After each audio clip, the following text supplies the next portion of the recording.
আচ্ছা আচ্ছা আচ্ছা, বুঝেছি। আচ্ছা, শুভদীপ প্রভুর আপনি ফ্রেন্ড, তাই তো? একদম একদম, শুভদীপ হুম, আমার ফ্রেন্ড, স্কুল ফ্রেন্ড। হুম হুম। আমাদের অভিজিৎ সাধু প্রভু, হরে কৃষ্ণ।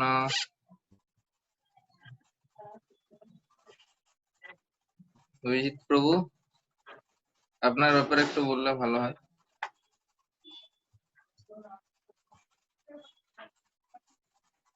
আমার হচ্ছে আনমিউট করতে হবে, আমি করে দিই যদি। অভিজিৎ প্রভু, হরে কৃষ্ণ। হ্যালো, হরে কৃষ্ণ। হ্যাঁ, শোনা যাচ্ছে শোনা যাচ্ছে। আমার নাম অভিজিৎ সাধু। আমি অন্ডালের বাসিন্দা। আমার বন্ধু ত্রিদীপ ভদ্র আমাকে সাজেস্ট করেছে। আচ্ছা আচ্ছা আচ্ছা, বুঝেছি বুঝেছি। হুম হুম, ঠিক আছে, ত্রিদীপ প্রভুর বন্ধু, ওকে। আমাদের একটু ইনফিনিক্স, এটা কে আছে? ইনফিনিক্স বলে একজন আছে, ইনফিনিক্স বলে একজন আছে, আমরা দেখতে পাচ্ছি।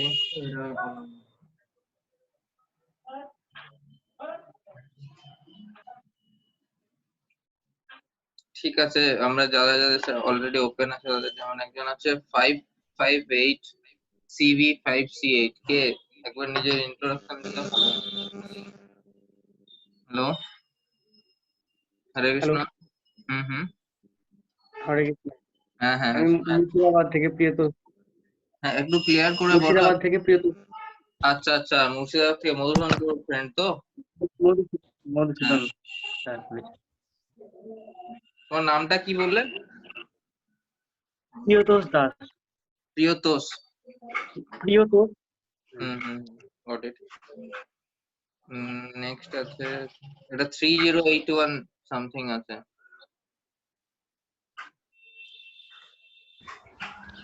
08185। হুম। নমস্কার স্যার, হ্যাঁ, আমি সাগর দাস মুর্শিদাবাদ থেকে বলছি। আচ্ছা আমার বন্ধু মধুসূদন রয় আমাকে সাজেস্ট করেছিল এটার জন্য।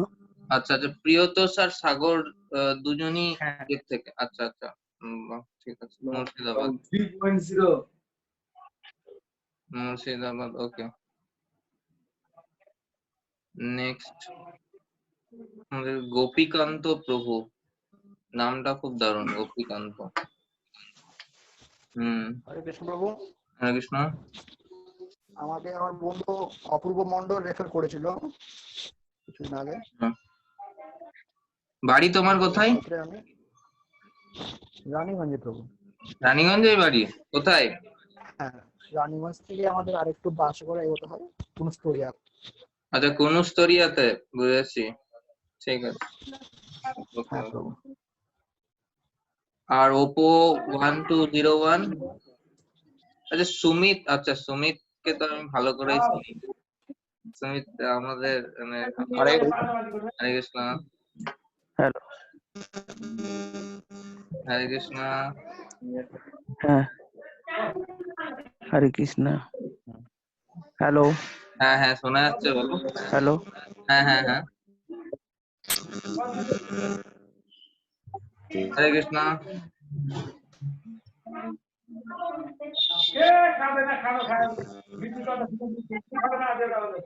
ঠিক আছে, সুমিত প্রভু, সুমিত, ভালো করে আমি তোমাকে তো আমি ভালো করেই চিনি, কি ডিটেলস, বাকি তো সত্য একটু রয়েছে। ঠিক আছে, বলো, তুমি বলো সবার, তাহলে ইন্টারাকশন ভালো হবে আমাদের। আমার নাম সুমিত ধীবর, রানীগঞ্জে থাকি, বর্তমানে স্টুডেন্ট। আর তার ড্রামাটিস্ট। ঠিক আছে, নেক্সট আমরা চলে যাই 55। এটাতে ইনফিনিক্স বলে একজন আছে, ইনফিনিক্স।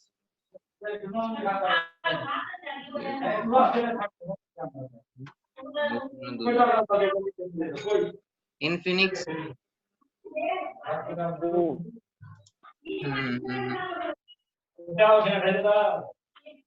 ইনফিনিক্স শোনা যাচ্ছে না ইনফিনিক্স এর কিছু। ওকে, নেক্সট বাপি প্রভু বলে একজন আছে, এখানে বাপি বলে দেখাচ্ছে, একটু ইন্ট্রোডিউস করলে ভালো হয়।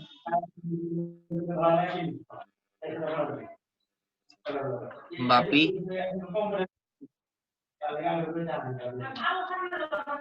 ওকে। তো কিছু অসুবিধা হচ্ছে, আমি সবাইকে রিকোয়েস্ট করব একটা জিনিস, তো যে অতনু অতনু বলে একজন দেখা যাচ্ছে। অতনু শুনতে পাচ্ছ তুমি? অতনু শোনা যাচ্ছে? হ্যাঁ প্রভু, শোনা যাচ্ছে। তোমার ব্যাপারে একটু বলো।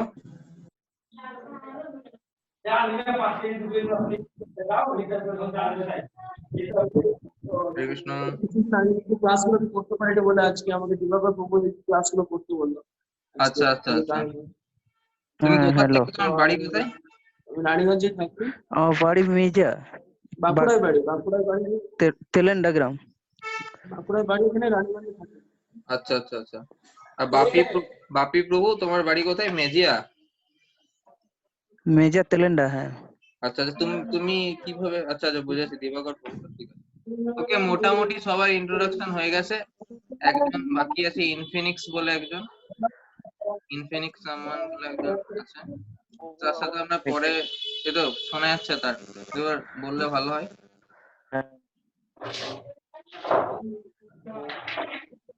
ইনফিনিক্স হ্যাঁ, নামটা একটু বললে ভালো হয়।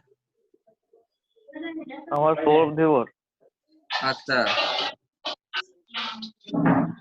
তুমি রানীগঞ্জে থাকো নাকি?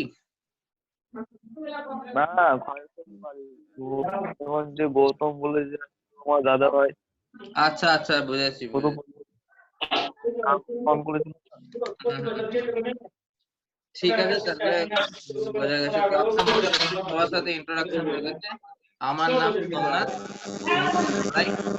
তো আমি এখানে রানীগঞ্জেই থাকি।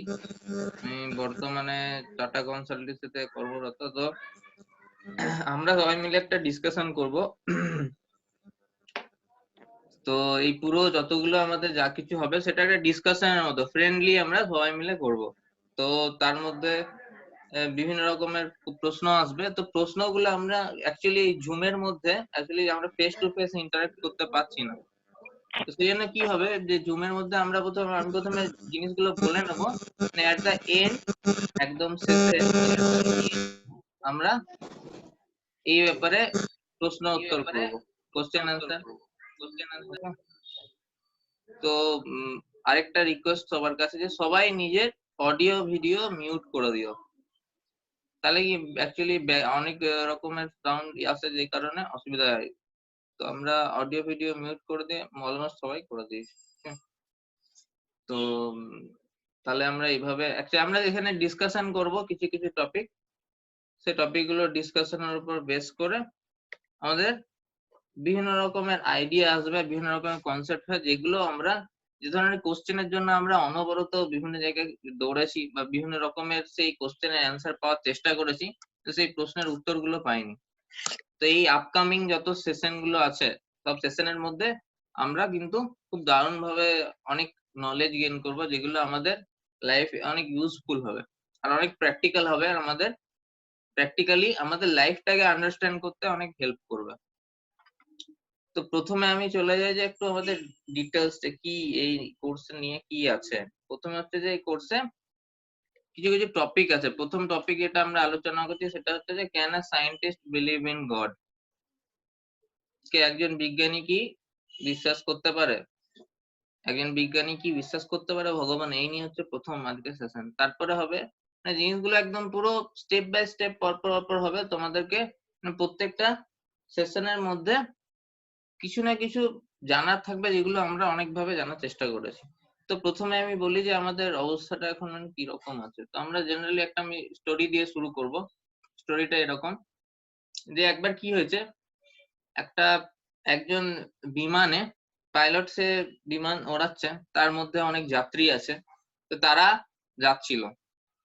তো পাইলট কেবিন থেকে যে পাইলট সে বেরিয়ে এসে সে বলছে যে তোমাদের জন্য একটা সুখের খবর আছে, একটা দুঃখের, গুড নিউজ আর ব্যাড নিউজ আছে। তো তখন যাত্রীরা বলতে এরকম করে দেখছে যে গুড নিউজ ব্যাড নিউজ, তো কি আছে, তো সবাইকে জিজ্ঞেস করছে পাইলট যে তোমরা কি শুনবে আগে, গুড নিউজ না ব্যাড নিউজ? তো সবাই বলছে গুড নিউজ, যেটা নর্মাল, গুড নিউজ বলছে। তো পাইলট তখন বলছে যে আমরা এখন এমন উচ্চতায় আছি, এমন হাইটে আছি, যে হাইটে আজ পর্যন্ত কেউ যায়নি, আজ পর্যন্ত কেউ অত উচ্চতায় প্লেন ওড়ায়নি, এটা রেকর্ড। আর আমরা যে গতিবেগে যাচ্ছি সেই গতিবেগেও কেউ যায়নি। তো সবাই পুরো বলছে যে সবাই পুরো ইয়ে হয়ে গেছে, সব চিয়ার্স আপ করছে, বলছে ইয়ে আমরা পুরো ইয়ে করেছি, আমাদের রেকর্ড, আমাদের নাম থাকবে। তো সবাই বিশাল আনন্দ করছে। কিন্তু তখন পাইলট বলছে যে ব্যাড নিউজটা তো শোনা হলো না। তো ব্যাড নিউজ হচ্ছে এটা যে আমরা গ্রাউন্ডের সাথে কানেকশন হারিয়ে ফেলেছি। তো গ্রাউন্ডের সাথে কানেকশন হারালে কি হবে, প্লেন যে কোথায় গিয়ে পড়বে না কি হবে কোনো ঠিক নেই, সবাই তখন আবার ভীত হয়ে গেল। তা আমাদের সিচুয়েশনটা, আমাদের বর্তমান যুগের সিচুয়েশনটা অনেকটা এরকম। আমরা খুব প্রচন্ড গতিবেগে উন্নতি করছি, সাইন্টিফিক্যালি আমাদের বিজ্ঞান প্রচন্ড উন্নতি করছে, আর প্রচুর হাইলি বিভিন্ন রকম আমরা আশেপাশে দেখতে পাই যে একটা মোবাইলেই সবকিছু সম্ভব আছে, মোবাইলের মধ্যেই সবকিছু অ্যাভেলেবেল। ছোট থেকে ছোট সুপার কম্পিউটার থেকে শুরু করে কত মেডিকেল সায়েন্স, কত সব দিকে কত উন্নতি করছে। কিন্তু যেগুলো ল্যাক করছে সেটা হচ্ছে বেসিক কানেকশন সবার লস্ট হয়ে গেছে। এথিক্স, ভ্যালুস, মোরালিটি, নৈতিকতার অভাব আছে মানুষের মধ্যে, নৈতিকতার অভাব আছে মানুষের মধ্যে, মোরালিটির অভাব আছে মানুষের মধ্যে, ভ্যালুস এথিক্স এর অভাব আছে, যেগুলো ক্রমশ দিন দিন যত যাচ্ছে তত বাড়তে থাকছে। তো একটা সভ্যতা উন্নত কিভাবে বলা যায়? সভ্যতা যখন সব দিক দিয়ে উন্নত হয়, তা আমাদের মধ্যে এই মানসিক যে ডাউনফল হচ্ছে, যে মানসিক যে ডাউনস আসছে, সেটা কিন্তু প্রকৃতপক্ষে সভ্যতার উন্নতি না, আমাদের চেতনার কোনো উন্নতি হচ্ছে না। তো এই চেতনার উন্নতি ঘটানো খুব গুরুত্বপূর্ণ। নইলে এখনকার দিনে আমরা খবরের কাগজ খুললেই দেখতে পাই বিভিন্ন রকমের অ্যাক্টিভিটিস, যত রকম আমরা খুললেই দেখতে পাই বিভিন্ন রকম ঘটনা, চুরি চামারি রেপ ডাকাতি পুরো ভরে আছে। যত দিন যাচ্ছে তত ভায়োলেন্স ইনক্রিজ হচ্ছে। তো সভ্যতা যদি প্রকৃতপক্ষে উন্নত হয় তাহলে তো এগুলো কমে যাওয়ার কথা, কিন্তু সেটা হচ্ছে না। তো এটা হচ্ছে স্টোরিটা অনেকটা এরকম যে আমরা গ্রাউন্ডের সাথে, আমরা হয়তো প্রচুর উন্নতি করছি কিন্তু গ্রাউন্ডের সাথে রিলেশনটা নষ্ট করে ফেলেছি। এটা আমাদেরকে সেজন্য কি করা উচিত, আমাদের চেতনারও উন্নতি ঘটানো। তো এই নিয়ে আমাদের পুরো সেশন হচ্ছে এই উপর বেস করে যে আমরা কি করে ইন্টারনালি গ্রো করব। আমরা হয়তো এক্সটার্নালি গ্রো করছি, কিন্তু আমরা internal growth is very important, খুব গুরুত্বপূর্ণ একটা অ্যাসপেক্ট। তো কোর্সের মধ্যে আমাদের টোটাল 8টা সেশন আছে, 6টা থেকে 8টা সেশন। এর মধ্যে আমরা ধীরে ধীরে জানবো যে কিভাবে কি হচ্ছে না হচ্ছে, স্পিরিচুয়ালি বা চেতনার উন্নতি কিভাবে ঘটানো সম্ভব, তার ব্যাপারে ডিটেলস আছে। তো এই সেশন কমপ্লিট হয়ে যাওয়ার পর টোটাল একটা আমাদের এই সেশনের টোটাল নাম হচ্ছে ভগবত গীতার 7 তত্ত্ব। আমরা ভগবত গীতা পড়ার আগে আমার বেসিক কিছু ফান্ডামেন্টাল আন্ডারস্ট্যান্ডিং দরকার আছে, নইলে আমরা ভগবত গীতাকে অ্যাজ ইট ইজ বুঝতে পারবো না, যথাযথ ভাবে আমরা অনুভব করতে পারবো না। আর অনুভব না হলে, আমরা যদি সেটাকে ভালো করে না বুঝি, অনুভব ঠিক করে না করি থিওরিটিক্যালি, তাহলে আমরা প্র্যাকটিক্যালিও অ্যাপ্লাই করতে পারবো।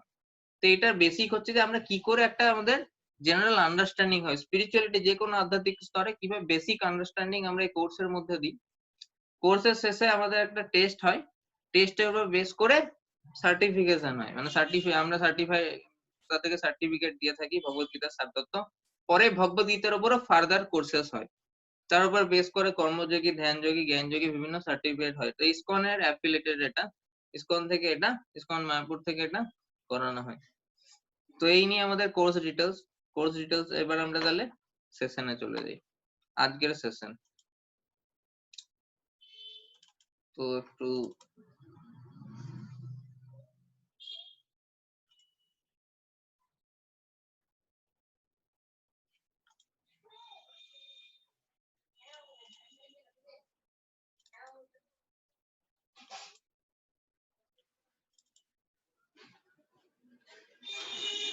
আজকে কোর্সের নাম হচ্ছে can a scientist believe in god. একজন কি বিজ্ঞানী বিশ্বাস করতে পারে যে ভগবান আছে? তো এই নিয়ে খুব জল্পনা কল্পনা আছে। যে ভগবান আছে না নেই এই নিয়ে বিশাল একটা জল্পনা হয়। কেউ বলে যে ভগবান নেই, কেউ বলে ভগবান আছে, কেউ বলে কেউ মধ্যেখানে থাকে। পরীক্ষার আগের দিনগুলোতে খুব মনে পড়ে, ভগবানের উপর খুব ফেথ বেড়ে যায়, কিছু জনের ফেথ থাকে না। তো বিভিন্ন রকমের মানুষ আমরা দেখতে পাই।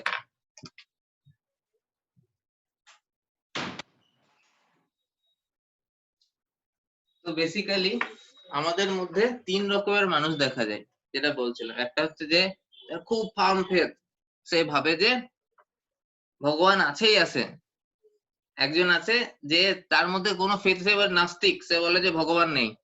আরেকজন আছে মধ্যেখানে, সে বলে যে কখনো কখনো তার পরীক্ষার আগে মনে হয় আছে, পরীক্ষার পর মনে হয় নেই, দুঃখে মনে হয় ভগবান নেই। এরকম বিভিন্ন রকমের মিক্সড থাকে। তো কিছু যারা ফার্ম বিলিভার থাকে তাদের হয়তো অনেক সময় প্রশ্ন করলে তারা উত্তর দিতে পারে না, এরকমও আছে। উত্তর দিতে পারে না, তাদের বিশ্বাস আছে কিন্তু তারা প্রকাশ করতে পারে না। আবার কিছুজন যারা মধ্যেখানে আসে তাদের মধ্যে ঠিকঠাক ক্লিয়ার নেই। আর নাস্তিক আছে যারা, তাদের তো বলার নেই। তাদের তো আমরা এই 3 ধরনের মানুষ যারা আছে তাদের প্রত্যেকে যারা বিভিন্ন রকমের বিভিন্ন কনসেপ্ট যারা আছে সব নিয়ে আজকে সেশনটা, সবারই কনফিউশন ক্লিয়ার হতে পারে। এই session can a scientist believe in god. তো প্রথম যেটা আছে সেটা হচ্ছে একটা ছোট ছেলের স্টোরি। তো ছোট ছেলের স্টোরিটা কি রকম না, একটা ছোট ছেলে ছিল, সেই ছেলেটা, ছোট ছেলে ক্লাস 5-এ পড়ে, তখন 11 বছর বয়স। সেই ছেলেটা একটা মডেল বানিয়েছে। কি মডেল বানিয়েছে না, মাঝখানে সান, তারপরে চারিদিকে বিভিন্ন রকমের প্ল্যানেট, বুধ, বৃহস্পতি, শুক্র, তারপর ইউরেনাস, নেপচুন, প্লুটো, সব বিভিন্ন রকমের ইয়েরা ঘুরছে, পুরো রোটেট করছে ওইটাকে, পুরো ভালো করে রোটেট। কিভাবে রোটেট করছে না, সে মেকানিক্যাল ডিজাইন করেছে, একটা চাবি দিয়েছিল, চাবির ফলে এটা রোটেট করতে থাকছিল। রোটেট হতে হতে হতে হতে বিভিন্ন ভাবে দেখতে দারুণ লাগছিল মডেলটা। তো সেই ছোট ছেলে বানিয়েছে। এরপর তার একটা বন্ধু এসছে, বন্ধু নাস্তিক, সে ভগবানে বিশ্বাস করে, সে এসছে, এরকম এসে পর বলছে মডেলটা তো দারুণ, চরম মডেল আছে, যেটা মারাত্মক মডেল আছে, মডেলটা কে বানিয়েছে? তখন সে যে ইয়ে আছে, সে বলছে যে এটা তো এরকমই এসছে বাই চান্স, এটা আমি জানি না কে বানিয়েছে, এটা বাই চান্স চলে আসছে। তখন সে নাস্তিক বন্ধুটা রেগে যাচ্ছে, বলছে ইয়ার কি করছিস কেন, বল না কে বানিয়েছে। তখন সে ছোট ছেলেটা বলছে যে এটা এরকমই এসছে বাই চান্স। তো নাস্তিক বন্ধুটা রেগে গেছে, এরপর তখন বলছে যে এটা আসলে আমি বানিয়েছি। সে ছোট ছেলেটা উত্তর দিচ্ছে, তখন সে বলছে যে তুই ভাব যে এই ছোট্ট একটা আমি ডিজাইন বানিয়েছি, যেখানে একটা সূর্য আছে, চারিদিকে বিভিন্ন বুধ শুক্র বিভিন্ন প্ল্যানেট ঘুরছে, এই ছোট্ট ডিজাইনের পিছনে একজন আমি আছি। কিন্তু ভাব যে কমপ্লেক্স ডিজাইন, যেখানে বিশাল বড় সূর্য, তার মধ্যে বিভিন্ন প্ল্যানেটস অরবিটে ঘুরছে, এত কমপ্লেক্স যে ডিজাইন আছে, তার পিছনে কোনো ক্রিয়েটর নেই। যদি ছোট্ট একটা মডেলের পিছনে ক্রিয়েটর থাকতে পারে, একজন সৃষ্টিকর্তা আছে, তাহলে এত হিউজ একটা কমপ্লেক্স সিস্টেমের পিছনে কোনো সৃষ্টিকর্তা নেই। তখন নাস্তিক বন্ধুটা বলছে ঠিক বলেছো এটা। তো সেই ছোট ছেলেটার নাম ছিল sir Isaac Newton. Sir Isaac নিউটনের স্টোরি, জীবন থেকে না। সে পুরো ফার্ম বিলিভার ছিল, সে প্রথম সায়েন্টিস্ট, যে এটা আমরা জানি আইজাক নিউটনের কতটা অবদান। তো সে ফার্ম বিলিভ ছিল যে ভগবান আছে, সেইভাবে তার বন্ধুকে বলে। তো প্রথম যেটা আছে, জেনারেলি কি বলে, যে যারা বলে যে ভগবান নেই, তো সে বলে যে I don't believe in god because I can't see him. আমি তাকে দেখতে পাই না, আমি দেখতে পাই না, আমি কেন বিশ্বাস করবো? হ্যাঁ, লজিক তো ঠিক আছে, ঠিক আছে, আমি দেখতেই পাই না, আমি তো কি জন্য আমি বিশ্বাস করতে যাবো? ঠিকঠাক একদম। কিন্তু আমরা এমন অনেক কিছু দেখতে পাই যেগুলো থেকে আমরা কনক্লুড করতে পারি যে ভগবান আছে। আর আমি শেষে বলবো এইটা নিয়ে একটা জিনিস বলবো আমি। এবার হচ্ছে যে তাদের আমরা দেখবো যে কিভাবে দেখা যায়, কিভাবে প্রমাণিত হয় যে ভগবান আছে, সেই নিয়ে পরপর আমরা ডিসকাস করবো। তো আমরা দেখি যে বিভিন্ন রকমের দারুণ দারুণ জিনিসপত্র দেখতে পাই। গোলাপ ফুল, বিভিন্ন রকমের ফুল থাকে নেচারে, আমরা কি সুন্দর সুন্দর গোলাপ ফুল। একটা প্লাস্টিকের গোলাপ ফুল আমি ভাবলাম, প্লাস্টিকের গোলাপ ফুল বানাতে কি লাগে? কিছু ওই কাপড়ের কিছু লাল লাল রঙের কাপড় লাগে, সেই কাপড়টা পাপির মতো করে দেয়, তারপর ওপরে প্লাস্টিকের পাতা লাগিয়ে দেয়, একটা ইয়ে করে দিল, ওপরে প্লাস্টিকের ড্রপ দিয়ে দিল যাতে জলের মতো মনে হয়। তাতে কি লাগে? ক্রাফটম্যানশিপ, একটু ইন্টেলিজেন্স লাগে, একটু বুদ্ধি লাগে, কিছু একটা দক্ষতা লাগে যাতে আমরা এটা ছোট মতো বানিয়ে দিই। কিন্তু যেটা আমরা ন্যাচারাল গোলাপের কথা যদি ভাবি, ন্যাচারাল গোলাপ যদি কুড়ি হয়, কুড়ি থেকে আস্তে আস্তে ফুটে পাপড়িগুলো কি সুন্দর থাকে। শুধু তাই না, সেখান থেকে স্মেলও বেরায় আর সুন্দর করে ফুটতে থাকে। আস্তে আস্তে যত দিন যেতে থাকে তত এটা সুন্দর করে পুরো ফুটতে থাকে আর দারুণ লাগে দেখতে। আর এটাই এত কমপ্লেক্স হয়, এক একটা গাছে 72 কেমিক্যাল রিঅ্যাকশন হয়, 72 এর বেশি কেমিক্যাল রিঅ্যাকশন হয়। আমরা সালোক সংশ্লেষ প্রক্রিয়া জানি। তো প্রত্যেকটা ইকুয়েশন সায়েন্টিফিক, যেগুলো এখনো অনেক ইকুয়েশন আছে অন্ধকার দশায়, যেগুলো এখন আবিষ্কার করলে সাথে সাথে নোবেল পাওয়া যেতে পারে। তো কিছুক্ষণ পর 10 মিনিট পর এই সেশনটা এন্ড হয়ে যাবে, আবার নতুন সেশন শুরু করবো, সবাই জয়েন করে নিও। ওকে, তো যেটা হচ্ছে যে ছোট গোলাপের মধ্যে এত রিঅ্যাকশন হয়, এত কেমিক্যাল রিঅ্যাকশন, যেগুলোতে গোলাপটা ফুটছে, বিশাল বড় সায়েন্স আছে পিছনে, যেই কারণে প্রচুর বিজ্ঞানী নোবেল পেয়েছে শুধু ওই প্রক্রিয়া জানার জন্য। তাহলে অত ডিপ সায়েন্সে ছোট্ট একটা গোলাপ পাওয়ার জন্য যেখানে একটা ক্রিয়েটার লাগছে, সৃষ্টিকর্তা একজন আর্টিস্ট লাগছে, তাহলে ওইটার পিছনে কি কোনো আর্টিস্ট নেই? এত সুন্দর নেচারাল যে গোলাপটা হচ্ছে, এটা কি বুদ্ধিমানের কথা? আমরা যদি কাউকে দিতে চাই, আমরা কি প্লাস্টিকের গোলাপ দিতে চাই? যায় না। আমরা 200 টাকা লাগুক, 300 টাকা, 400 টাকা লাগলেও আমরা সেই অরিজিনাল গোলাপই দিই।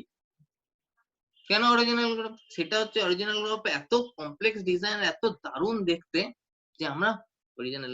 এটা বুঝতে হবে যে অত সুন্দর গোলাপের পিছনে কি কোনো ক্রিয়েটার নেই? যদি একটা ছোট্ট একটা পাতি প্লাস্টিকের গোলাপের পিছনে যদি ক্রিয়েটার থাকে, এটা হচ্ছে প্রশ্ন। আমরা দেখি যে যেমন বট গাছ আছে, বট গাছে একটা ছোট্ট বীজ থেকে এত বিশাল বড় বট গাছ হয়, বিভিন্ন গাছ। এই যে মেকানিজমে ছোট থেকে এত বিশাল কিছু হচ্ছে, এটা কি অবাক করে দেওয়ার মতো নয়? এটা অ্যামেজিং। আমরা যে নেচারকে ভালোভাবে পর্যবেক্ষণ করি, তো আমরা দেখতে পাবো যে এমন অনেক আশ্চর্য জিনিস আছে যেগুলো আমাদের অবাক করে দিতে পারে। রবীন্দ্রনাথ ঠাকুর বলে না যে একটা শিশির বিন্দু পর্যন্ত আমাদের দেখা হয়নি চোখের সামনে। তো প্রত্যেকটা এত দারুণ আছে নেচারের মধ্যে, আর প্রত্যেকটা জিনিস এত ডিপ সায়েন্স আছে তার মধ্যে। আমাদের জানি এটা কার ছবি? মোনালিসার ছবি। আর এই ছবিটা কে এঁকেছে? Leonardo da Vinci. সবাই আমরা জানি, খুব ফেমাস ছবি। এবার আমরা ছোটবেলাতেও আঁকতাম। ছোটবেলাতে কিরকম ছবি আঁকতাম না? ছোটবেলায় একটা গাছ আঁকতাম, একটা ঘর আঁকতাম, একটা রাস্তা করে দিতাম, তারপর বেড়া দিয়ে দিতাম, তারপর বেড়ার পিছনে কিছু ঝোপঝাড় করে দিতাম। তো আমরা রং পেন্সিল দিয়ে ছোটতে আঁকতাম। তো ছোট্ট একটা ছবির পিছনে একজন আর্টিস্ট আছে, তার পিছনে একজন আর্টিস্ট রয়েছে। মোনালিসার পিছনে একজন আর্টিস্ট, লিওনার্দো দা ভিঞ্চি। আমরা যখন দীঘাতে যাই, আমরা যখন দার্জিলিং এ যাই, আমরা যখন সিমলাতে যাই, আমরা যখন হিমালয়ে যাই, সেখানে যে ন্যাচারাল বিউটি আছে, সেই বিউটি দেখে আমরা কি বলি? দারুণ, কি দারুণ দেখতে, সমুদ্রটা কত দারুণ। ওই যে সমুদ্র, ওই যে আমরা দেখছি 3D যে পেন্টিং দেখছি, এই যে ড্রয়িংটা আছে, এই যে নেচারের যে ড্রয়িং করেছে, যে এঁকেছে নেচারকে, সে কত বড় আর্টিস্ট। সেই আর্টিস্টের ট্যালেন্টটা ভাবতে হবে, সেই আর্টিস্টটা কত যে এত দারুণ, যেটা দেখে আমরা পাগল হয়ে যাই। সেটা শুধু এরকম না যে সেটা ছবি আঁকা, সেটা 3D আবার।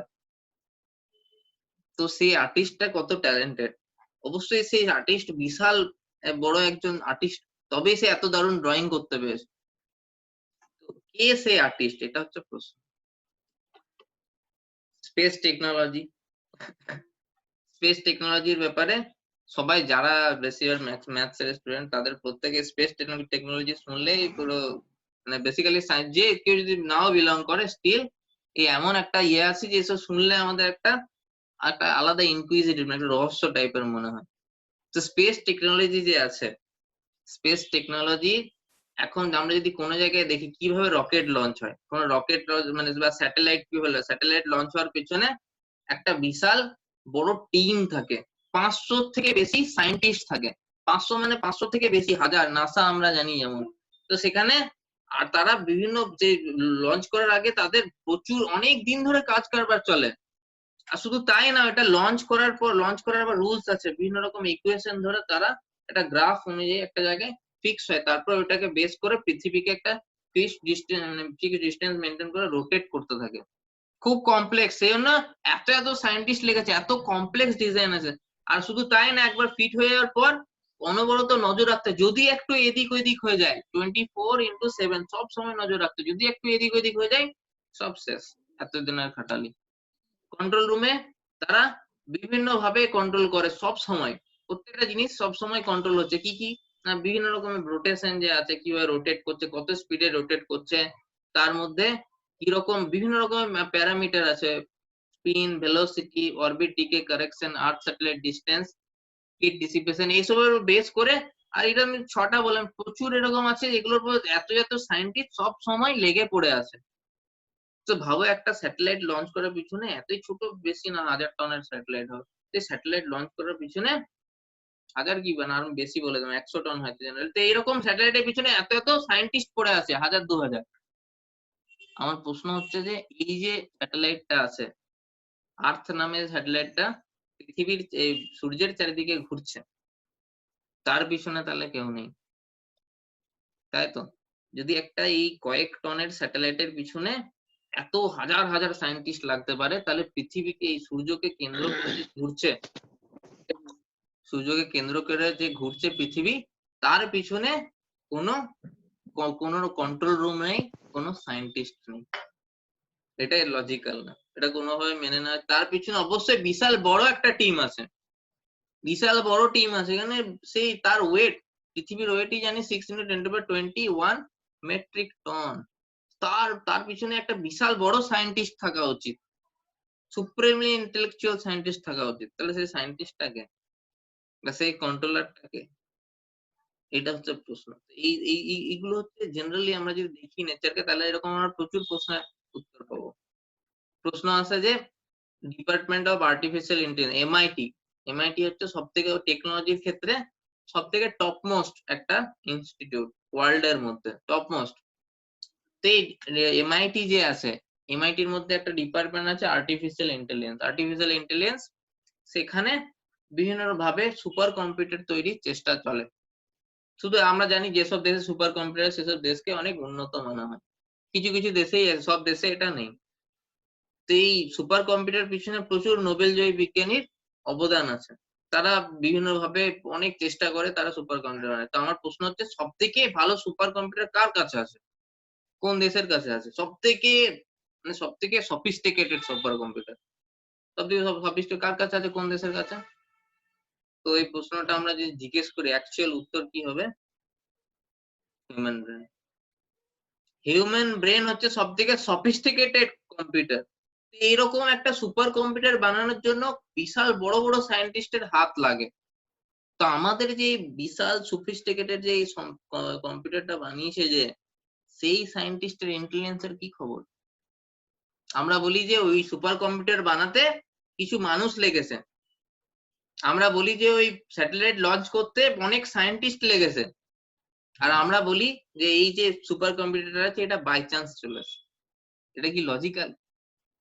ওই ছোট ছোট জিনিসগুলো বানাতে যদি এত কমপ্লেক্স মানুষের দরকার হয়, কমপ্লেক্স ইন্টেলেকচুয়াল মানুষের দরকার হয়, তাহলে এই যে এটা এত জটিলতম যে সুপার কম্পিউটার, তার পিছনে তাহলে কোনো কেউ হাত থাকবে না? এটা কি মানা যায়? অবশ্যই এটা মানা যায় না, কারণ এটা ইললজিক্যাল।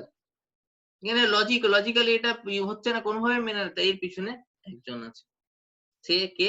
সেটা হচ্ছে প্রশ্ন, সেটাই কে হচ্ছে আমরা একদম শেষে যাব। আরো কিছু দেখি। আমরা জানি যে অনেক কিছু আমাদের জীবনে আছে যেগুলো আমরা দেখতে পাই, যেমন কার দেখতে পাই আমরা, সেগুলো কেউ না কেউ বানিয়েছে, বিল্ডিং কেউ না কেউ বানিয়েছে। এরকম হচ্ছে সেই যে কোনো ক্রিয়েশনের পিছনে কোনো ক্রিয়েটার আছে, এরকম এখন কেউ এক্সাম্পল দিতে পারে? কেউ দিতে পারবে না। আমরা শেষে ডিসকাশন করবো যে কে এরকম এক্সাম্পল দিতে, কোনো কিছু এরকমই চলে আসছে, কোনো কিছু এরকম, কোনো কিছু পিছনে কোনো সৃষ্টিকর্তা নেই, এরকম কোনো এক্সাম্পলই কেউ দিতে পারবে না। প্রত্যেকটা কিছু পিছনে একজন না একজন সৃষ্টিকর্তা, যে কোনো ক্রিয়েশন, বিল্ডিং হোক, বিল্ডিং কেউ না কেউ বানিয়েছে, একজন ইট বা বোতল হোক, বা যে কোনো কম্পিউটার হোক বা মোবাইল, সবকিছুর পিছনে একজন সৃষ্টিকর্তা থাকবেই থাকবে। তাহলে পুরো ইউনিভার্সের পিছনে কে আছে, কে সৃষ্টিকর্তা? এটা হচ্ছে প্রশ্ন। সেই সৃষ্টিকর্তা হচ্ছে ভগবান, বা আমরা গড বলি, বিভিন্ন জন বিভিন্ন নামে বলে থাকে, তো আমরা গড বলি। তো এবার আমরা এতক্ষণ পর্যন্ত জানলাম, তো আমরা যেমন আইজাক নিউটন, তো আমাদের আইজাক নিউটনের কথা, বা বিভিন্ন সায়েন্টিস্ট যারা আছে, তারা কি ফিল করে অ্যাকচুয়ালি এই ব্যাপারে, কি ফিল করে তারা, তা আমরা দেখি। তো আইজাক নিউটন, আমাদের অ্যালবার্ট আইনস্টাইন, অনেক বিখ্যাত বিজ্ঞানী, অনেক বড় বিখ্যাত বিজ্ঞানী। তো তিনি বলছেন there is a perfect brain behind all natural physical laws. মানে প্রত্যেকটা নেচারে যত ঘটনা হচ্ছে তার পিছনে একজন পারফেক্ট ব্রেন আছে। আমাদের আইনস্টাইন বলছে এটা। লর্ড কেলভিন কি বলছে? লর্ড কেলভিন বলছে if you think strongly enough you will be forced by science to believe in God. তুমি যদি সায়েন্সকে খুব ডিপলি পর্যবেক্ষণ করো, খুব ডিপলি, তাহলে তুমি সায়েন্সের দ্বারাই পুরো একদম স্ট্রংলি বিলিভ করবে, সায়েন্সই তোমাকে ফোর্স করবে। বিজ্ঞানী তোমাকে বলবে যে অ্যাকচুয়ালি ভগবান আছে, নইলে সম্ভব নয়। বেঞ্জামিন ফ্র্যাঙ্কলিন আছে, আরো বিভিন্ন রকমের সায়েন্টিস্ট, আশা করি। ওকে, আশা করছি সবাই শুনতে পাচ্ছ। ওকে, তো আমরা ছিলাম যে লর্ড কেলভিন কি বলছে। লর্ড কেলভিন বলছে যে বিজ্ঞানের দ্বারাই আমরা বুঝতে পারবো যে অ্যাকচুয়ালি একজন আছে, সে একজনকে, সে হচ্ছে ভগবান। এটা লর্ড কেলভিন। লর্ড কেলভিনের আমরা কেলভিন স্কেল পড়েছি। কেলভিনের অবদান অনস্বীকার্য আমাদের বিজ্ঞানে। আমাদের বেঞ্জামিন, বিভিন্ন রকমের সায়েন্টিস্ট, ওপেনহাইমার থেকে শুরু করে যারা আছে, যে অ্যাটম বমের ফাদার অফ অ্যাটম বম বলা হয়, ওপেনহাইমার থেকে শুরু করে, তারা ফার্ম বিলিভার ছিল। তো তারা বিভিন্ন ভাবে সেই জিনিসগুলো এক্সপ্লেন করেছে। তো সবাই যারা সায়েন্টিস্ট, সবার একটা বক্তব্য এটা সবসময় দেখা গেছে, তারা বলে যে এটা কিন্তু খুব অবাক ব্যাপার, খুব অবাক ব্যাপার যে প্রত্যেকটা যে সিনারিওস আছে আমরা যেগুলো ডিসকভার করি, এগুলোর একটা একদম পারফেক্টলি ম্যাথমেটিক্যালি সেটা ম্যাথ হয়ে যায় কি করে।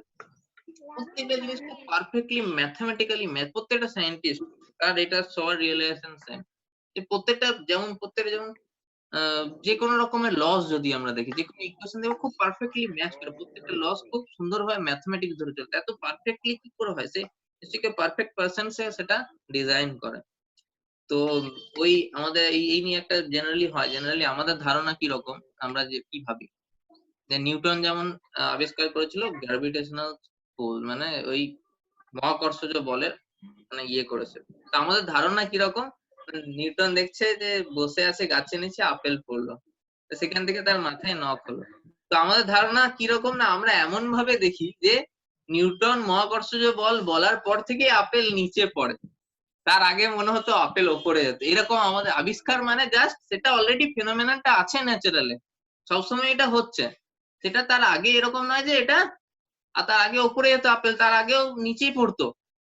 নিউটনস কি একটা ফর্মুলা দিল যে F equals to G m1 m2 by r square, এটা ফোর্স এর একটা ফর্মুলা ইকুয়েশন দিল, যে এই ম্যাথস ধরে, এই রুলস ধরে এটা চলে।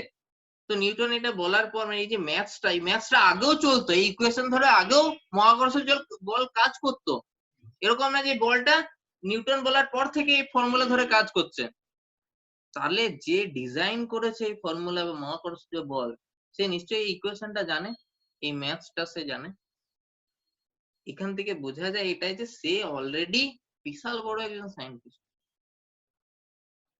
তো নিউটন বলতো, যে নিউটন এত হাম্বল ছিল যে বলতো যে আমি সমুদ্রের ধারে কটা নুড়ি মাত্র কুড়িয়েছি, প্রচুর নুড়ি পড়ে আছে। সমুদ্র কত বিশাল, কত বড় তীর, তার মধ্যে আমি কয়েকটা নুড়ি কোরানোর চেষ্টা করেছি। তার ভগবানের ক্রিয়েশনকে সে এইভাবে বলতো। এই নিয়ে অনেক কোট আছে, আমরা পড়েওছি, জেনেছি। এবার আমরা কিছু দেখি যে কিছু আমরা কতটা আমরা ভাবি যে অনেক রকম অনেক কিছু হয়, তো কিছু কোশ্চেন একটা জাগানো যাক কিরকম। আমরা দেখি কিষণ খুব সুন্দর হয়, কিষণ অত সুন্দর হয় না, কিষণ খুব হ্যান্ডসাম হয়, কিষণ হ্যান্ডসাম হয় না, আগলি হয়। মানে কিষণ খুব বড় লোক হয়, কিষণ পুরো একদম খুব গরিব হয়। কিষণ জন্ম থেকে কিষণ হচ্ছে যে মানে বিশাল এডুকেটেড, কিষণের কোনোদিন কোনো অ শিখতেও পারেনি।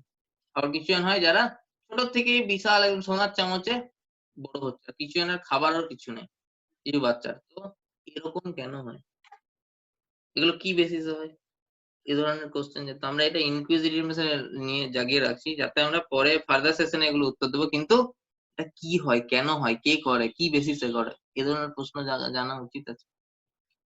কে ডিসাইড করে কি বেসিসে? আমরা জেনারেলি কি চুজ করতে, আমরা বলি যে আমরা সবকিছু চুজ করতে পারি। আমরা দেখি যে আমরা কি কি চুজ করতে পারি।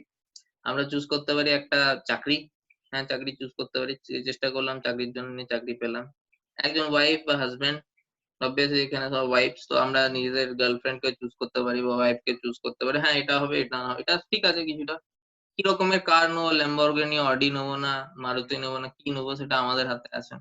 অ্যাপার্টমেন্ট, বাংলো বানাবো, সেগুলো আমরা ঠিক আছে, এগুলো চুজ করবো। আরো কিছু কিছু জিনিস আছে, আমরা চুলের হেয়ার স্টাইল কিরকম, কি গেঞ্জি পরবো, কি খাবো না দাবো, এ ধরনের কিছু ইমিডিয়েট আমরা চুজ করতে পারি। তো ঠিক আছে, এগুলো আমরা চুজ করতে পারি। তো প্রশ্ন আসছে, আমরা কি এটা চুজ করতে পারি? আমার মা বাবা, মানে ইনি যে আছে, ইনি আমার বাবা হবে, ইনি আমার মা হবে, আমরা আগের থেকে ফিক্স করে দিতে পারি কি? পারি। আমরা বলতে পারি যে বা আমি আমার এই দুজনকে ঠিক লাগছে, এই দুজন ঠিক আছে, এই দুজন আমার ফিক্স করো, একদম পুরো কোনো চাপ নেই, এই দুজন আমার হবে। পারি না আমরা, আমাদের এটা কন্ট্রোল নেই। আমাদের বেসিক বিউটি, আমাদের যে ন্যাচারাল যে বিউটি আছে, বাই বার্থ যে বিউটিটা থাকে, সেই বিউটিটার উপর আমাদের কোনো কন্ট্রোল, এটা বাই বার্থ আমাদেরকে দেওয়া হয়। বেসিক ইন্টেলিজেন্স, যেটা আমরা ছোট থেকে, একজন হয় ছোটতে খুব ধারালো হয়, কি একটা কিছু পড়লেই তার মাথাতে থেকে যায়, একজন হয় কিছু যতই পড়ে কিছুতেই মাথা থাকে না। এইগুলো আমাদের উপরে আমাদের কন্ট্রোলারশিপ নেই, পরে হয়তো আমরা কিছু চেঞ্জেস করতে পারি, কিন্তু বেসিক যে আছে সেটার উপরে আমাদের কোনো কন্ট্রোলারশিপ নেই। তো এইগুলো কেন হয়, কি জন্য হয়, এটার মিস্ট্রি আছে। তো এই মিস্ট্রি নিয়ে পরে আলোচনা করবো। তো এটার পিছনেও নিশ্চয়ই কেউ না কেউ আছে, কিছু বেসিসে হয়। একটা লাস্ট আমরা অ্যানালজি দেবো, সেটা হচ্ছে যে জ্যামে মনে হয় আশা করি সবাই ফেসেছে এখানে যতজন আছে। তো কলকাতাতে জ্যাম তো অনেক ভয়ঙ্কর হয়, বিভিন্ন আরো সিটিজ যে মুম্বাই দিল্লি আরো ভয়ঙ্কর ভয়ঙ্কর জ্যাম হয়, সবারই বাজে এক্সপিরিয়েন্স আছে জ্যামে। তো একটা রাস্তা যেটা হয়, ওই কলকাতার একটা রাস্তা বললাম, সেটা হচ্ছে চিংড়িঘাটা মোড় বলে একটা মোড় আছে, ওখানে ভয়ঙ্কর জ্যাম হয়। তার চিংড়িঘাটা মোড়ে পুরো একদম মানে বিভিন্ন রকমের ব্যবস্থা চলছে, ব্রিজের উপর ব্রিজ করে দিচ্ছে, যে কোনো জায়গায় ব্রিজ হয়েছে তার উপরে ব্রিজ করে দিচ্ছে, সাবওয়ে করে দিচ্ছে, মেট্রো করে দিচ্ছে, স্টিল কি হচ্ছে, ভয়ঙ্কর ভাবে জ্যাম হয়ে যাচ্ছে। ট্রাফিক কন্ট্রোলার আছে, পুলিশ পুরো এখানে ট্রাফিক পুরো নিয়ে পুরো লাল নীল পুরো বিভিন্ন রকমের লাইট জ্বালিয়েও পাচ্ছে না কন্ট্রোল করতে, তাও জ্যাম হয়ে যাচ্ছে। ট্রাফিক কন্ট্রোলার চেষ্টা করছে, ট্রাফিক কন্ট্রোলার স্টিল সেখানে জ্যাম হয়ে যাচ্ছে, এত চেষ্টা, কিন্তু রাস্তাটা কি এরকম, তার মধ্যে জ্যাম হয়ে যাচ্ছে। কিন্তু আমরা কি কোনোদিন শুনেছি আজ যে আছে, আজকে বুধের সাথে পৃথিবীর ধাক্কা হয়ে যাবে, তাদের মধ্যে আজকে মহাকাশে না জ্যাম হয়ে গেছে, আজকে ব্রেকিং নিউজ, আজ जो है महाकाश में जैम हो गया है, এরকম কোনো কিছু শুনতে পাই? তো এই তার কারণটা কি, মহাকাশ আরো কমপ্লেক্স, এখানে এখানে এরকম না যে ওইখানে শুধু এরকম রোডওয়ে নেই, এটা পুরো জিনিসটা স্পেসে আছে, স্পেসের মধ্যে খুব কমপ্লেক্স ডিজাইন, এখানে ওখানের মধ্যে শুধু এরকম না, প্রচুর কিছু আছে, অনেক উল্কাপিন্ড অনেক কিছু ঘুরছে, স্টিল তারপরেও আমরা কিন্তু দেখি না যে কোনো গ্রহের সাথে অন্য গ্রহে ধাক্কা হয়ে গেল।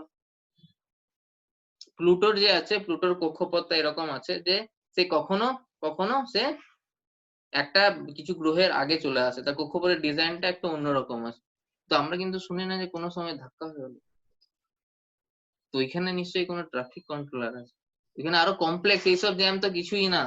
তো ওইখানেও নিশ্চয়ই কোনো কন্ট্রোলার আছে, শুনুন না, সেই ম্যানেজমেন্টটা আরো দারুণ, সেখানে এখানে হচ্ছে না। কিন্তু এইখানে আমরা, এইটা হচ্ছে কন্ট্রোল, এইখান থেকে বুঝতে হবে যে একদম সুপ্রিম কন্ট্রোলার, সবকিছুর ন্যাচারাল যত অ্যাক্টিভিটিস আছে, আমরা যদি দেখি যে কোনো কিছুর পিছনে একজন সৃষ্টিকর্তা আছে, সেরকম প্রত্যেকটা অ্যাক্টিভিটিস এর পিছনে একজন কেউ আছে। ধরুন পুরো ইউনিভার্সের পিছনে একজন সুপ্রিমলি ইন্টেলেকচুয়াল পার্সন আছে, সেই পার্সনটাকে, সেটা হচ্ছে ভগবান। তো জেনারেলি কোশ্চেন যেটা বলে যে এইগুলো দিয়ে আমি বোঝানোর চেষ্টা করলাম অ্যানালজি দিয়ে, ভগবান আছে। তো কিছুজন বলে যে ভগবান আছে আমি দেখতে পাচ্ছি না, ভগবান আছে তো আমি দেখতেই পাচ্ছি না, তাহলে ভগবান নেই, যা দেখবো সেটাই বিশ্বাস। বিভিন্ন জন এই কমেন্টটা ম্যাক্সিমাম আছে যে দেখাও ভগবান আছে তো দেখাও আমাকে। এই জিনিসটা তো আমার প্রশ্ন হচ্ছে তাদের কাছে যে তুমি মাইক্রোওয়েভ দেখতে পাও, তুমি এয়ার দেখতে পাও, যে বায়ু আছে বায়ুটা দেখতে পাও? বায়ু তখন বলবে যে বায়ু তো দেখতে পাচ্ছি না, বায়ু নেই, তাহলে তাহলে বায়ু নেই, তাহলে কি বায়ু নেই অ্যাকচুয়ালি? না, বায়ু তো আছে, তবে তো আমরা মানে প্রশ্বাস নিচ্ছি নিঃশ্বাস ছাড়ছি, সেইভাবে আমাদের পুরো প্রসেসটা চলছে, নইলে বায়ু তো অবভিয়াসলি আছে। এবার হচ্ছে যে মোবাইল থেকে যে ওয়েভ গুলো বেরোয়, মাইক্রোওয়েভ বেরিয়ে, সেগুলো বিভিন্ন রেডিও ওয়েভ, মাইক্রোওয়েভ বেরিয়ে, রেডিও যে চলে রেডিও ওয়েভস এর উপরে, যেমন আমাদের টিভি চলছে, ডিশ টিভি থেকে যে ওয়েভস বেরোচ্ছে, তার ফলে কমিউনিকেট হচ্ছে, পুরোটা পুরো ওয়েভস এর খেলা। সেই ওয়েভ গুলো কি আমরা দেখতে পাই? দেখতে পাই, তার মানে নেই, তাহলে ডিশ টিভি চলছে, এরকমই চলছে, মোবাইল কোনো ইয়ে দিয়ে নেই, তাহলে এইখানে বুঝতে হবে যেটা আমরা দেখি সেটাই যে আলটিমেট ট্রুথ সেটা কিন্তু নয়। কিছু আছে এরকম যেগুলো আমরা দেখতে পাই না, কিন্তু সেগুলো আছে। সেগুলো আমরা আস্তে আস্তে ধীরে ধীরে বুঝতে পারবো। আস্তে আস্তে আরো পরে সেশনের টপিকই হচ্ছে যদি ভগবান আছে, তো বুঝলাম যে এটা তো বুঝলাম লজিক্যালি যে ভগবান আছে। তো নেক্সট যে টপিকটা যেটা ভগবান আছে তো আমরা দেখতে পাই না কেন, সেটা কিভাবে দেখতে পাবো, সেই টপিক নিয়ে নেক্সট সেশন আছে। কিভাবে, কি জন্য আমরা দেখতে পাচ্ছি না, ডিটেলসে আমরা আলোচনা করব। ওকে, থ্যাংক ইউ।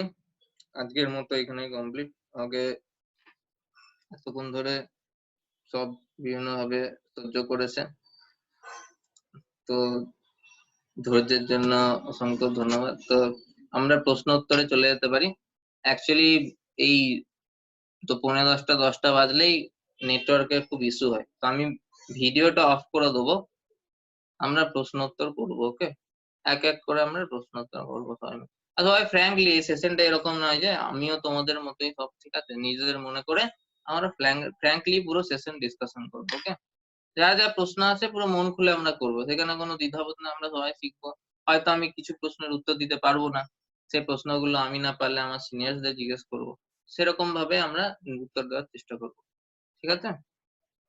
আর আমার কিছু ত্রুটি হলে সেজন্য ক্ষমা করে দিবেন, কেন ব্যাপার হচ্ছে যে চেষ্টা করলাম আমি কিছুটা ভাবে বোঝানোর। ওকে, সো হরে কৃষ্ণ। তো আমরা কোশ্চেন অ্যান্সারে আমি তাহলে ভিডিওটা মিউট করে দিই, ঠিক আছে, ভিডিওটা অফ করে দিই। ওকে,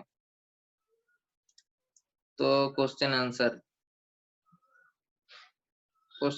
সবাই আনমিউট, যারা যারা প্রশ্ন করবে আনমিউট করে প্রশ্ন করতে হবে। অতনু প্রভু প্রশ্ন কোনো? না প্রভু, বুঝতে পেরেছি পুরোটাই আচ্ছা ঠিকঠাক। সেরকম কোনো প্রশ্ন নেই। আচ্ছা আচ্ছা, বোঝা গেছে না মোটামুটি? ওকে, তো এর মধ্যে কিছুজন থাকবে যাদের হ্যাঁ হ্যাঁ হ্যাঁ প্রভু। হুম। তো আমরা বেসিক্যালি এই সেশন থেকে এই জন্য শুরু করি, কেন ব্যাপার হচ্ছে অনেকের অনেক রকম ডাউটস থাকে, তো আমরা ফান্ডামেন্টাল থেকে ক্লিয়ার করি যাতে আস্তে আস্তে ধীরে ধীরে প্রোগ্রেশনটা ঠিকভাবে হয়। তো নেক্সট আমাদের বাপি প্রভু কোনো প্রশ্ন? হরে কৃষ্ণ।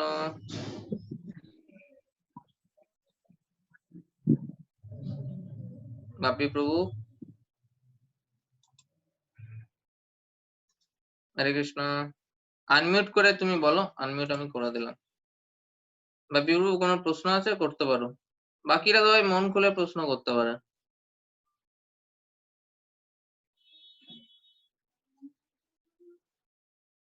হরে কৃষ্ণ। সুমিত, হরে কৃষ্ণ। সুমিত প্রভু,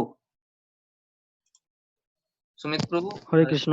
হ্যাঁ, কোনো মানে প্রশ্ন আছে? মানে ব্যাপার হচ্ছে যে আমি কিভাবে বলবো, সেটা একটা ব্যাপার। যাই হোক, কোনো কিছু ইয়ে থাকলে আমাকে মানে আমার যদি কোনো কানেক্ট করতে পারা যেতে পারে, ঠিক আছে? না না, প্রথম দিন খুবই ভালো লাগলো। আজকে কিছু প্রশ্ন নেই। হুম, ঠিক আছে তাহলে। পরে যা হবে আমরা শেষে ডিসকাস করবো, ঠিক আছে? হ্যাঁ হ্যাঁ, অবশ্যই অবশ্যই। ঠিক আছে। হরে বলার কৃষ্ণ। ছিল। আচ্ছা, আমাদের সন্দীপ মন্ডল প্রভু। হরে কৃষ্ণ প্রভু। সন্দীপ প্রভু, প্রভু ক্লাসটা খুবই ভালো লাগলো। এখন প্রভু কোনো কোশ্চেন নেই, তবে পরে যদি থাকে প্রভু বলবো। অবশ্যই অবশ্যই সবাই তোমরা ভাবো, যার প্রশ্ন হবে লিখে রাখবে, পরের সেশনে আমরা এন্ডে ডিসকাস করতে পারি, কোনো অসুবিধা নেই, ঠিক আছে? এটা আমি চাই সবাই কোশ্চেন আচ্ছা। আনসার করুক, কেন আমরা যারা ইউথরা আছি আমাদের লজিক্যালি আন্ডারস্ট্যান্ডিং খুব দরকার আছে। ওকে, হ্যাঁ, আমি ওকে। Thank you. বলবো। আচ্ছা, মিলন চক্রবর্তী প্রভু, মিলন প্রভু, হরে কৃষ্ণ। হরে কৃষ্ণ। হুম। আমি যেটা বলতে চাই, অ্যাকচুয়ালি আমি এটা অনেকদিন ধরে মানে নিজেকে অবজার্ভ করেছি, ঠিক আছে? অ্যাকচুয়ালি হুম যদি দেখা হয়, ঠিক আছে, আমি তো একজন ইঞ্জিনিয়ার, তো আমি ইঞ্জিনিয়ারিং ফিল্ডে আছি। তো হুম আমরা যখন মেশিনারি কোনো কিছু ইউজ করি, there is a hmm complex science hmm always, ঠিক আছে? তো আমাদের বডিটাও যদি আমরা দেখি, হুম there is a more than 100 organs there. হুম তো যদি আমরা দেখি, ওখানে নানা রকমের কমপ্লেক্স রিঅ্যাকশন, কমপ্লেক্স অ্যাক্টিভিটিস হতে থাকছে। এমনকি একদম। আমরা একটা যদি মেশিন দেখি, ঠিক আছে, তো সেখানে কোথায় ড্রেন ভালভ থাকবে, কোথায় কি ভালভ থাকবে, কোথায় কিভাবে সুইচ করবে, কোথায় কিভাবে নিউমারিক কন্ট্রোল থাকবে, সবকিছুই হুম থাকে। সেরকম হুম আমাদের বডিটাও, ঠিক আছে? তো এই হুম বডিটার পিছনে যদি একটা কমপ্লেক্স সায়েন্স থাকে, তো যখন একটা মেশিন বানানোর জন্য একটা কমপ্লেক্স একটা সায়েন্টিস্ট দরকার হয়, তখন একটা বডি বানানোর জন্য একটা সায়েন্টিস্ট থাকা দরকার, মানে থাকবেই অ্যাকচুয়ালি। তো আমি এই জিনিসটা বিলিভ করি অনেকদিন ধরে। আর অ্যাকচুয়ালি আপনার দেওয়া লজিক গুলো অনেক ক্লিয়ার করে দিল আমাকে ব্যাপারটা, ঠিক আছে? যে হুম হ্যাঁ, সত্যি একটা প্রত্যেকটা ক্রিয়েশনের পিছনে একটা ক্রিয়েটর থাকে, আর এটা সত্যি। আর হুম হুম। এটার জন্য ধন্যবাদ অনেক। মিলন প্রভু খুব দারুণ বলেছে, এরকম করে আমরা ভাবতে পারি, খুব দারুণ। মানে এটা হচ্ছে আমাদেরও কিছু জনের আন্ডারস্ট্যান্ডিং কিছু কিছু আছে। তো মিলন প্রভুর আন্ডারস্ট্যান্ডিংটা খুব দারুণ, যেটা মানে সত্যি খুব প্রশংসনের ব্যাপার হচ্ছে যে এভাবে যে অবজার্ভ করেছে, এরকম করে আমরা নেচারকে অবজার্ভ করতে পারি। এটা বলে যে আমরা যদি নেচারকে ঠিক করে দেখি, বা আমরা আশেপাশে যেটা ঘটছে, যেটা আমাদের হিউম্যান বডিকে বললো, খুব দারুণ অ্যানালজিটা, খুব মারাত্মক। তো এই অ্যানালজির উপর বেস করে মানে এরকম কনক্লুশন হওয়া স্বাভাবিক যে ভগবান আছেন। তো মিলন প্রভু খুব ভালো লাগলো, এরকম যদি শেষে কারোর কোনো ইয়ে থাকে তারা অবশ্যই বলতে পারে, অসুবিধা নেই কোনো, ঠিক আছে? খুব দারুণ। আমাদের বাপি প্রভু আনমিউট করে দিলাম, তুমি এবার বলো তোমার কোনো প্রশ্ন থাকলে বা কিছু উম যদি বলতে চাও বলতে পারো। হরে কৃষ্ণা। আনমিউট করছি তো, আনমিউট তো এর মধ্যে কিছু জনের, হরে কৃষ্ণ, কিছু জনের হতে পারে যে লেট হয়ে যেতে পারে, মানে তার কিছু জনের অফিসিয়াল জব থাকে। যেমন আমাদের মুর্শিদাবাদ থেকে দুইজন প্রভু আছে, সাগর প্রভু আর প্রিয়তোষ প্রভু। সাগর প্রভু আর প্রিয়তোষ প্রভু, এই দুজনকে দুজনের কিছু অসুবিধা আছে, আমার মনে হয় তারা চলে গেছে কি, একজন চলে গেছে, আশা করি। ঠিক আছে, তো যার কারো অসুবিধা থাকলে সে জানতে পারে, মানে সে জানাতে পারে, তাহলে আমরা দেখতে ইয়ে করবো। ওকে, যাই হোক। তো আমরা এক এক করে প্রশ্ন নিতে পারি বা ডিসকাশন করতে পারি। গোপীকান্ত প্রভু, হরে কৃষ্ণা। হরে কৃষ্ণ প্রভু। আম, তো তোমার মানে কোনো প্রশ্ন আছে? না প্রভু, আজকে তো কোনো প্রশ্ন নেই। আচ্ছা, আজকে আজকে আপাতত একদম গ্রাউন্ড লেভেলটা তো খুব সুন্দর লাগলো অবশ্যই। আচ্ছা। মানে প্রশ্নগুলো যে সমস্ত আমরা খুঁজি আর কি, আর যেগুলো আমাদের জানা করা উচিত আর কি, হুম সেই সমস্ত জিনিসটা অবশ্যই। হুম। আচ্ছা, তো এই তাহলে তোমার মোটামুটি সেশন ক্লিয়ার আছে না, মোটামুটি বোঝা গেছে তো? হ্যাঁ প্রভু। ঠিক আছে, তুমি এমনিতে অনেক কিছু যেগুলো হয় ব্যাপারগুলো সেগুলো তুমি জানো তো। আস্তে আস্তে আমরা পরপর আমাদের স্টেপ বাই স্টেপ ডিসকাশনে যাবো। ওকে। ঠিক আছে প্রভু। ওকে, হরে কৃষ্ণ। তো আমাদের সন্দীপ মন্ডল প্রভু, আর কোনো প্রশ্ন আছে? না প্রভু, বললাম যে এখন এখন আচ্ছা আচ্ছা, আর কোনো প্রশ্ন নেই তো তোমার অ্যাকচুয়ালি? না প্রভু, এখন নেই, কিন্তু নেক্সট ক্লাসে বলবো। হ্যাঁ হ্যাঁ, অবশ্যই। এবার আমাদের মধ্যে যারা আছে, অনেকের নেম গুলো না একটু এদিক ওইদিক হয়ে গেছে, মানে তাদের নেম গুলো অ্যাকচুয়ালি যখন মিটিং জয়েন হয় প্রথমবার, সেটা স্বাভাবিক। তারা যেন তাদের নেম গুলো লিখে নেয়, তাহলে আমাদের ডিস্টিংগুইশ করতে সুবিধা হয়। ইনফিনিক্স প্রভু যে আছে, আমাদের ইনফিনিক্স প্রভু। হ্যাঁ প্রভু, কোনো প্রশ্ন?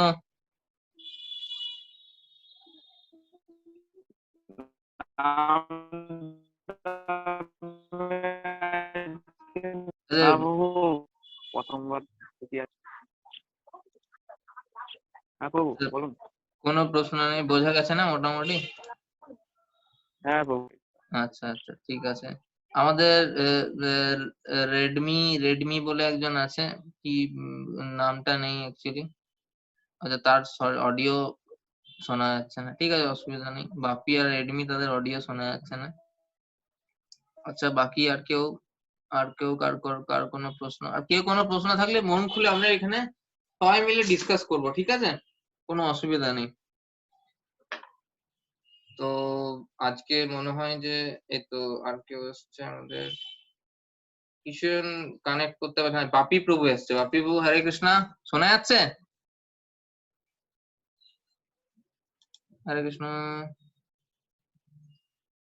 হরে কৃষ্ণা, হরে কৃষ্ণা। যাই হোক কিছু একটা ইস্যু, নেটওয়ার্ক ইস্যু কিছু না কিছু হবে, সেটা স্বাভাবিক, কারণ জুমে হচ্ছে তো। তো আমরা চেষ্টা করব সবাই যাতে ভালো করে কমিউনিকেট করার, আর এইভাবে আমরা সেশন গুলো পরপর একদিন পরপর আমরা অর্গানাইজ করবো। ওকে, তো নেক্সট সেশন হচ্ছে যে ভগবান যদি আছে তাহলে আমরা দেখতে পাই না কেন। তো আর ব্যাপার একটা টপিক ছিল যে আমরা সেশনটাই যদি আগে করি, সবাই একটু বলবে এই ব্যাপারে, কমেন্ট করবে। আমি যদি 8:30 থেকে সেশন করি, কারো কোনো অসুবিধা আছে? এই যে অতনুবাবু 8:30 থেকে সেশন করলে অসুবিধা হতে পারে, সবাই মন খুলে বলো কিন্তু, ঠিক আছে? মানে ইয়ে করার কিছু নেই, যদি অসুবিধা থাকে বলতে পারো। 8:30? 8:30 প্রভু, 9টা থেকে করলেই ঠিক ছিল প্রভু। ঠিক আছে, অসুবিধা নেই। আচ্ছা ঠিক আছে। আচ্ছা বাপি প্রভু 8:30 করলে অসুবিধা আছে? আমরা সবার ফিডব্যাক দেখিনি কিরকম। হরে কৃষ্ণ। হ্যাঁ 8:30 করলে অসুবিধা আছে?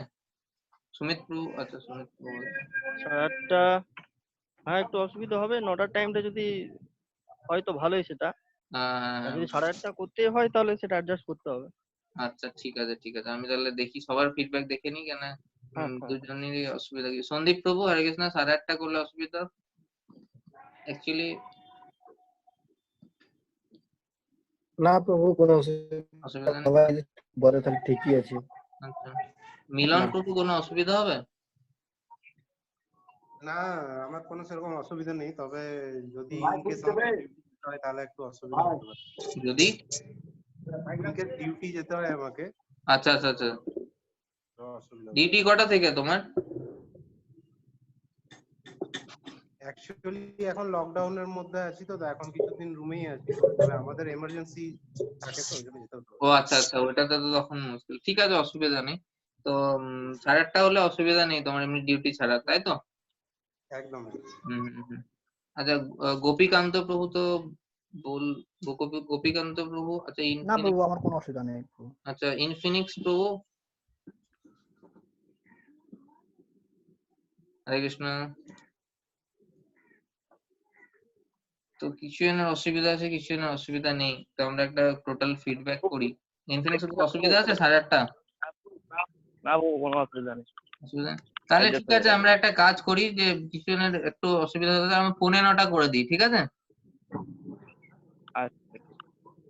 9:45 আমরা করে দিই, আর আমাদের সুবিধা হবে, কেন 10টা বাজলেই কি নেটওয়ার্ক ইস্যু হয় খুব, কেন ম্যাক্সিমাম জন সেই সময় ঘুম থেকে উঠে যায়, তো এরপর সবাই নেট ঘাটতে থাকে, যেন অসুবিধা। তা আমরা 9:45 করছি, তারপর আবার নেক্সট ডে ডিসকাস করে তখন যদি বাড়ানো যেতে পারে তো ডিসকাস করবো, ঠিক আছে? 9:45 ঠিক আছে নেক্সট ডে। ওকে তাহলে আজকে আমরা এন্ড মিটিং করে দিই এখানে। ওকে, হরে কৃষ্ণ। হরে কৃষ্ণ। হরে কৃষ্ণ। তাহলে এন্ড মিটিং করে দিলাম। ওকে ওকে।